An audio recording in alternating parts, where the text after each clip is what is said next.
Hey guys, so real talk tayo today. Have you ever asked yourself, toxic sila, so dapat ba maging toxic ka din? Like, come on, kapag may mga pasaring, parinig, or kaya may nag-a-attitude sa'yo, feeling mo ba na dapat ganun din yung gawin mo sa kanila? Aminin. Ako, guilty ako dun eh.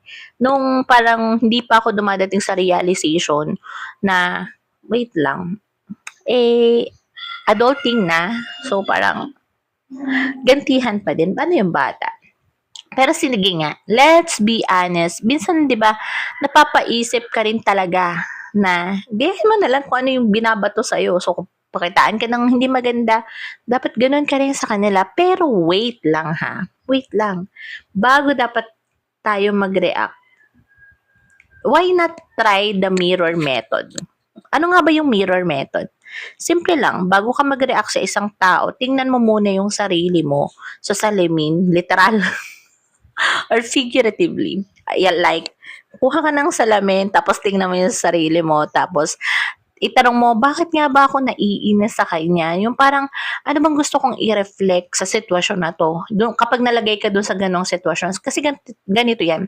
Kapag toxic sila, tapos naging toxic ka din, congrats! Kasi pareho na kayong toxic. So, walang winner, walang panalo. So, pero, kung toxic sila, tapos kalmado ka and respectful, alam mo kung ano yung nangyari? You break the cycle, yes. So, you refuse to mirror the bad energy na parang imagine ha, ito, let's do a quick thing. Parang ilagay mo yung ang sarili mo sa isang sitwasyon tapos sabihin mo na, I choose to reflect what I want to see. So, go on, sabihin mo talaga yun. Dali, yan. So, 'di ba? So, parang because that's it. So, if you want peace, parang reflect peace. So, if you want respect, reflect respect. And if you want good vibes, then give good vibes. So, parang hindi mo kailangan lumubog sa ganong sitwasyon para lang mapatunayan mapantayan or mapatunayan na tama ka. Yung parang, oh, dahil ganun yung energy nila. So, dapat pantayan ko or lamangan ko.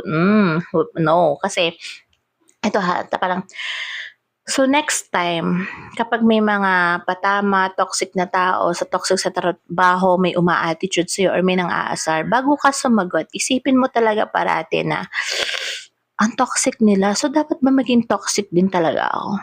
Kasi hindi. Alam mo bakit? Kasi ikaw yung marunong mag-break ng cycle. So ikaw yung mirror na nagpapakita ng kindness kahit surrounded ka ng negative energy. 'Di ba? Ang sarap ng ganun. Yung parang, oh, so yeah, don't reflect what hurts you. So reflect what heals and